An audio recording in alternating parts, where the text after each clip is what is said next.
مين هذا؟ مين اللي بقول لي هيك؟ We can test the headset. I don't know who's that. Can anyone hear me? I think he wants the English مش العربي. Do English. Okay.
هاي ملف من ما اللي خلي يشلونه عشان نتكلم. هم بعد عندهم تلفزيون. ادري بس يشلونه يخلص الشيخ. اول واحد الشيخ. ايه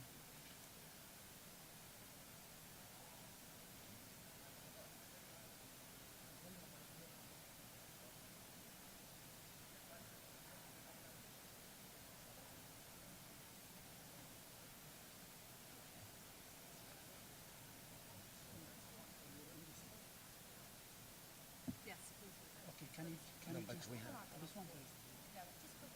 No, we cannot. Then when he come, After when you know when.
بسم الله الرحمن الرحيم.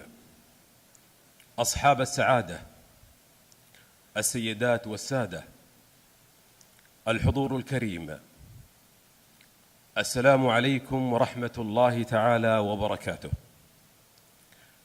الحمد لله الذي جعل العدل أساس قيام الحضارات، وجعل السلام مطلب كل الأمم، فيه تنعم الشعوب وبه تزدهر المصالح والعلاقات، والصلاة والسلام على من أتى رحمة للعالمين، نبينا محمد صلوات الله وسلامه عليه.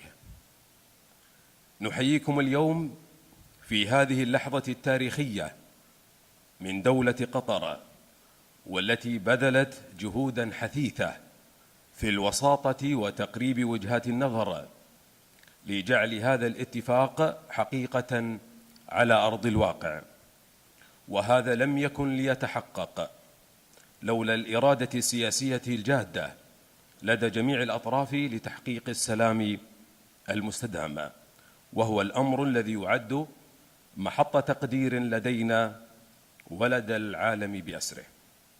إلى هنا تتجه أنظار العالم في هذه اللحظة لنشهد جميعاً خطوة جديدة من أجل الاستقرار والازدهار، وليسجل التاريخ فصلاً جديداً من تاريخ أفغانستان، يبدأ اليوم بتوقيع اتفاق إحلال السلام في أفغانستان، اتفاق هو من الأهمية بمكان، بحيث يمهد الطريق لمستقبل مشرق بحول الله تعالى تنتهي فيه الحروب، وينعم به الشعب الأفغاني الصديق بالسلام والاستقرار والازدهار.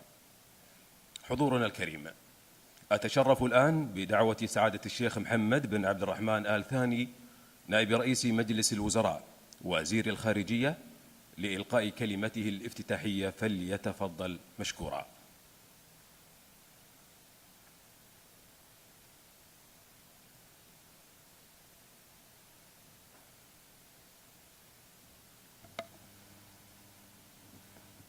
بسم الله الرحمن الرحيم. أصحاب السعادة، السيدات والسادة، الحضور الكرام، يسرني في البداية أن أرحب بكم جميعا في دولة قطر، متمنيا لكم طيب الإقامة. بدءا وقبل كل شيء نحمد الله تعالى الذي وفقنا وهدانا للتوصل إلى اتفاق يعتبر الخطوة الأولى لطريق السلام الشامل والمستدام، والذي يجب أن يجمع فيه كافة أطياف ومناطق ومكونات المجتمع الأفغاني رجالاً ونساء لبناء مستقبل الأجيال القادمة في هذا البلد العريق. لقد بادرت دولة قطر باستضافة مؤتمر الحوار الأفغاني خلال السنة الماضية، والذي وضع اللبنات الأولى لحوار مجتمعي أوسع وأشمل بين المفرقاء في المعادلة الأفغانية، ونتطلع إلى استكمال هذه العملية لتتويج الاتفاق بالسلام الشامل والمستدام في المستقبل القريب بإذن الله. إن دولة قطر كانت وما تزال على يقين من عدم جدوى أي حل عسكري للأزمة الأفغانية، وتنفيذاً للتوجيهات الحكيمة لحضرة صاحب السمو الشيخ تميم بن حمد آل ثاني أمير البلاد المفدى حفظه الله، فقد واصلت دولة قطر جهودها الحثيثة ومساعيها الحميدة ووساطتها الجادة من أجل تحقيق السلام في أفغانستان والتقريب بين وجهات النظر للأطراف المعنية في الصراع للتوصل إلى حل سياسي يضمن تحقيق السلام والاستقرار والازدهار للشعب الأفغاني.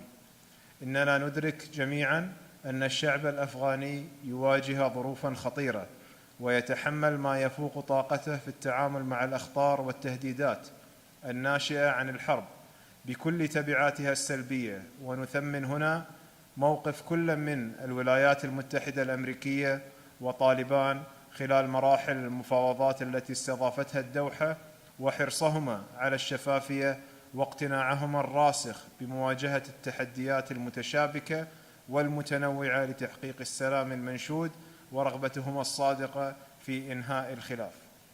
وقد تابعنا بتفاؤل كيف أدى وقف عمليات العنف في أفغانستان ابتداء منذ يوم السبت الماضي إلى المحافظة على أرواح بريئة ستكون دون أدنى شك سنداً للسلام المستدام والإعمار المنشود. أصحاب السعادة، لقد ركزت دولة قطر على الوساطة كأداة رئيسية لتحقيق السلام وحل النزاعات بالسبل السلمية، مما أتاح لها حل العديد من النزاعات في المنطقة بفضل مصداقيتها وشفافيتها ووقوفها على مسافة واحدة من جميع الأطراف. إنما يسعد دولة قطر قيادة وحكومة وشعبا أن يوقع على أرضها اتفاق السلام بين الولايات المتحدة الأمريكية وطالبان الذي مر بمراحل طويلة من المفاوضات الشاقة حتى كلل بالنجاح. إن تحقيق السلام المنشود من هذا الاتفاق وبناء علاقات ناجحة ومثمرة بين الجانبين يتطلب إدراكاً متبادلاً من كل طرف لشواغل الطرف الآخر ورغبة صادقة في تحقيق المصلحة للجميع، ولن يتحقق ذلك إلا من خلال خلق ظروف مواتية لتنفيذ هذا الاتفاق وصولاً إلى التسوية النهائية. إن اجتماعنا اليوم يشكل رسالة دعم للشعب الأفغاني من أجل اجتياز هذه المرحلة الصعبة، ورسالة شكر إلى الولايات المتحدة الأمريكية وطالبان والحكومة الأفغانية وكافة الدول التي دعمت الحوار والمفاوضات بين الجانبين. ونتطلع أن يكون هذا الاتفاق نقطة تحول مهمة على طريق الاستقرار والازدهار للشعب الأفغاني الشقيق وتحقيق أهدافه في الأمن والتنمية والرخاء. أصحاب السعادة، انطلاقاً من إيمان دولة قطر الراسخ بأن استدامة السلام مسؤولية مشتركة للأسرة الدولية، فإننا ندعو المجتمع الدولي إلى بذل كافة الجهود لمواجهة أي تحديات تواجه السلام المنشود في أفغانستان، ونؤكد على أن دولة قطر لن تألو جهداً في مواصلة مشاركتها الفاعلة مع كافة الجهود الدولية والإقليمية في هذا الشأن. وإنني أدعو اليوم الدول التي لا زالت تشهد نزاعات للانفتاح على المبادرات الهادفة إلى إرساء دعائم السلام من خلال الحوار البناء الذي يحقق للشعوب طموحاتها وتطلعاتها في الأمن والاستقرار والعيش الكريم، وما أحوجنا إلى ذلك السلام في مناطق كثيرة من العالم، وما أحوجنا إلى لغة حوار رصينة وصريحة تعالج مشاغل اليوم وتفتح الطريق أمام مستقبل أفضل تستحقه الشعوب. وختاماً، فإن دولة قطر تعتز باجتماعكم اليوم في الدوحة الذي جعلتم منها داراً مفتوحة للحوار أمام الجميع، وتفخر بأنها استطاعت أن تذلل العقبات التي واجهت إبرام اتفاق السلام الذي نحتفي به اليوم. ولا يفوتني في هذا المقام أن أتوجه بالشكر والتقدير إلى جميع القائمين على التنظيم والإعداد المتميز لإنجاح عملية الحوار والمفاوضات وإبرام اتفاق السلام، وأكرر الترحيب بكم في الدوحة وأشكركم على حسن الاستماع، والسلام عليكم ورحمة الله وبركاته.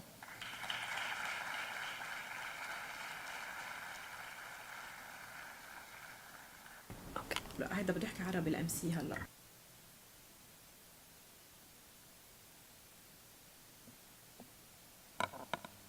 شكرا لكم سعادة الشيخ محمد بن عبد الرحمن آل ثاني نائب رئيس مجلس الوزراء وزير الخارجية على هذه الكلمة الافتتاحية. والآن حضورنا الكريم أدعو سعادة السيد مارك بومبيو وزير خارجية الولايات المتحدة الأمريكية لإلقاء كلمته، فليتفضل مشكورا.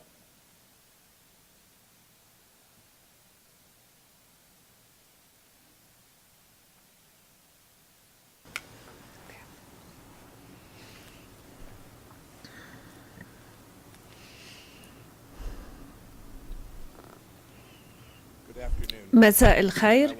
أود أن أبدأ بالشكر سمو أمير قطر الشيخ تميم على الدور الثمين الذي لعبه في استضافة هذه المحادثات التاريخية. لقد ساعد دعمكم غير المتواني كلا الطرفين على التوصل إلى هذا اليوم الجليل. تحملت الولايات المتحدة والطالبان عقودا من العداوة وانعدام الثقة، وتعثرت المحادثات السابقة، وأصبح هذا الجهد حقيقة للولايات المتحدة فقط عندما أشرت طالبان على اهتمامها بسعي وراء السلام وإنهاء علاقاتها مع المجموعات الإرهابية، وهي أدركت أن الانتصار العسكري غير ممكن.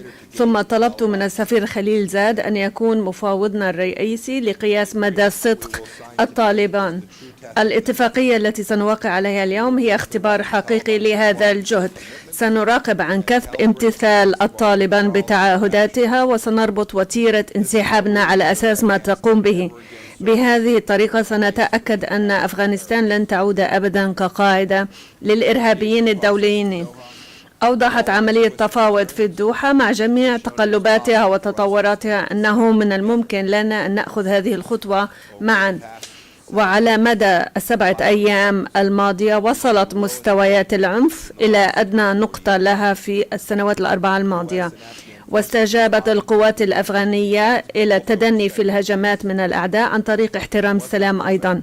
لم يكن ذلك مثاليا، لكن طالبان أوضحت أنه حتى لو كان ذلك لمجرد أسبوع فقط، أنه عندما تتوفر النية في أن تكون سلمية بإمكانها تحقيق ذلك. وقد فرح الشعب الأفغاني بذلك، وتحرك السكان بحرية في البلاد لزيارة الأهل والأصدقاء والتجارة وحتى الرقص في الشوارع. لكن هذه هي مجرد بداية. دعم عملية السلام سيتطلب عملا جاهدا وتضحية من جميع الجهات: الولايات المتحدة والتحالف والطالبان والحكومة الأفغانية وغيرهم من القادة الأفغان والشعب الأفغاني نفسه، للحفاظ على الزخم اللازم للتوصل إلى سلام شامل ودائم. هذه الاتفاقية لن تعني الكثير، والشعور الطيب اليوم لم يدوم ما لم نتخذ إجراءات ملموسة بشأن الالتماسات والموعود المقدمة. وفي نهاية المطاف فإن مستقبل أفغانستان هو للأفغان لكي يرسموه. الاتفاقية بين الولايات المتحدة والطالبان تخلق الظروف المواتية لتحقيق ذلك، وإليكم الخطوات التي نرى أنه يتوجب على الطالبان اتخاذها لإنجاح هذه الاتفاقية. أولاً، عليكم أن تحافظوا على تعهدكم بقطع العلاقات مع القاعدة وغيرها من الإرهابيين. استمروا أيضاً في قتال داعش، ورحبوا بتخفيف معاناة جميع المواطنين الأفغان رجالاً ونساء في المناطق الحضرية والريفية نتيجة لتحقيق التخفيف الكبير في العنف. سيتسبب التصعيد الكبير في العنف في خلق الظروف للفشل، وهذا سيتسبب في الفشل. يستحق جميع الأفغان العيش والازدهار دون خوف. اجلسوا مع الحكومة الأفغانية وغيرهم من القادة السياسيين الأفغان والمجتمع المدني واشرعوا في محادثات لرسم خريطة طريق سياسية لبلدكم. تحلوا بالصبر حتى عند شعوركم بالإحباط. احترموا التعددية الثرية في بلدكم وافتحوا المجال لجميع الآراء. لقد فشلت الحكومات الأفغانية السابقة لأنها لم تكن شمولية بما فيه الكفاية. أفغانستان عام 2020 هي ليست أفغانستان عام 2001. احتضنوا التقدم التاريخي لصالح النساء والفتيات وأسسوا عليه لصالح جميع الأفغان. يجب أن يستلهم مستقبل أفغانستان من القدرات التي وهبها الله تعالى إلى كل إنسان. إذا ما اتخذتم هذه الخطوات واستمريتم في هذا الطريق وفي التزامكم بالمفاوضات مع الحكومة الأفغانية، فنحن وشركاء الأفغان وسائر المجتمع الدولي سنقف مستعدين لمبادلتكم بالمثل. أعرف أن هنالك إغراء لإعلان النصر، ولكن يمكن تحقيق النصر للأفغان فقط عندما يعيشون في سلام وازدهار. النصر للولايات المتحدة يمكن أن يتحقق فقط عندما لا يعود الأمريكان وحلفائنا خائفون من الخطر الإرهابي في أفغانستان. سنحمي شعبنا بكل قوتنا. الولايات المتحدة ستضغط على جميع الجهات للإبقاء على تركيزها على هدف تحقيق أفغانستان لكي تكون دولة سلمية ومزدهرة وذات سيادة حرة من أي تدخل أجنبي، حيث يسمع وتسمع جميع الأصوات والمجتمعات. هذه هي الطريق الوحيد لتحقيق سلام مستدام لجميعنا هنا، وأهم من ذلك لأمن الأمريكان والشعب الأفغاني. على ذلك أن يحدث. وشكرا.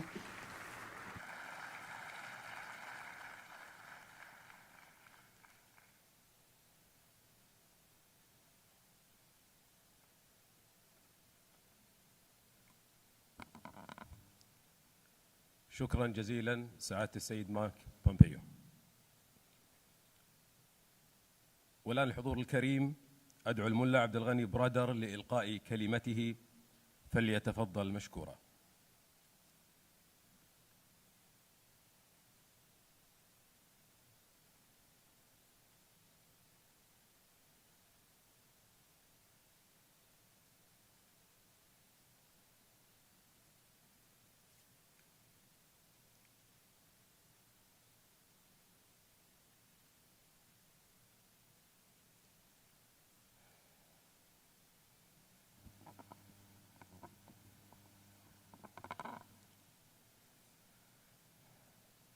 بسم الله الرحمن الرحيم. نحمده ونصلي على رسوله الكريم. بسم الله الرحمن الرحيم. د تاسو ټولو راغلو مېلمنو څخه چې زموږ د هېواد په اړه په دې تاریخي غونډه کې ګډون کوي. جميع من هو موجود هنا يشارك في هذا الاجتماع التاريخي لبلادنا. أرحب بكم وأشكركم. د افغانستان اسلامي امارت او امریکا ترمنځ أفغانستان، إمارة إسلامية لأفغانستان، طالبان والولايات المتحدة توصلت إلى مفاوضات ناجحة، والاتفاق لدولة أفغانستان المجاهدة وأيضا انتصار للأسرة الدولية، وأنا أهنئ الجميع على هذا الإنجاز. الإمارة الإسلامية لأفغانستان والولايات المتحدة قد توصلتا إلى اتفاق، ونحن ملتزمون بهذا الاتفاق وبتنفيذه، وكذلك كقوة سياسية نريد أن نحافظ مع الدول المجاورة والإقليمية والدولية على علاقات إيجابية مع الجميع. إن دولة أفغانستان تعاني منذ 4 عقود، عانينا الأمرين، وكلنا أمل أنه عند انسحاب كافة القوات من أفغانستان أن تتمكن الدولة الأفغانية والنظام الإسلامي من أن ترتاح وأن تنطلق في مسيرة ازدهار جديدة. كلنا نسعى لحماية وحدة دولتنا وازدهارها. ولهذا السبب أنا أدعو كافة الفصائل الأفغانية لأن تقوم وبكل صدق وصراحة بالالتزام ببناء نظام إسلامي قوي ومتين، وأن تنضم إلى المفاوضات حفاظاً على القيم الإسلامية. علينا أن نتحد جميعاً من أجل أفغانستان ولمصلحة أفغانستان، حفاظاً على القيم الإسلامية. أخيراً أود أن أتحين هذه الفرصة لكي أعرب عن شكري وامتناني لقيادة دولة قطر، لصاحب السمو أمير دولة قطر، ولصاحب السعادة شيخ محمد بن عبد الرحمن الثاني، ولكافة المسؤولين القطريين لكل الدعم الذي قدموه لنا طوال فترة المفاوضات والحوار. وأود أن أتحين هذه الفرصة لكي أعرب عن امتناني وعميق شكري لهم. وكذلك بالنسبة إلى موضوع السلام، أود أن أشكر أيضا دولة باكستان والمسؤولين في باكستان على الجهود التي بذلوها وعلى الدعم الذي قدموه، وأود أن أعرب لهم عن امتناننا. نشكر كذلك الصين وإيران وأوزبكستان وإيران وإندونيسيا والنرويج وغيرها من الدول التي قدمت الدعم لعملية السلام. لكم منا الشكر. أخيرا وليس آخرا، كلنا أمل بأن إعادة بناء أفغانستان سوف تشهد مشاركة الجميع لبناء مستقبل أفغانستان. السلام عليكم.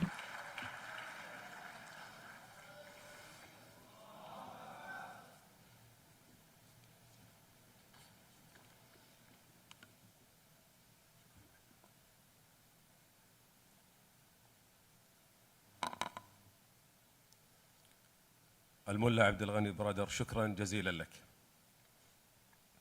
أما الآن فيسرني دعوة سعادة السيد زلماي خليلزاد والملا عبد الغني برادر لتوقيع الاتفاق، ونرجو منكم حضورنا الكريم التزام مقاعدكم حتى تنتهي مراسم توقيع هذا الاتفاق.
نامل أن تكون هذه اللحظة التي شهدناها علامة فارقة في تاريخ الشعب الأفغاني تتذكرها الأجيال القادمة بالكثير من الامتنان لجميع الأطراف المعنية. وبهذا تنتهي مراسم هذا الحفل، متمنين للشعب الأفغاني الصديق دوام الرخاء والازدهار. والسلام عليكم ورحمة الله وبركاته.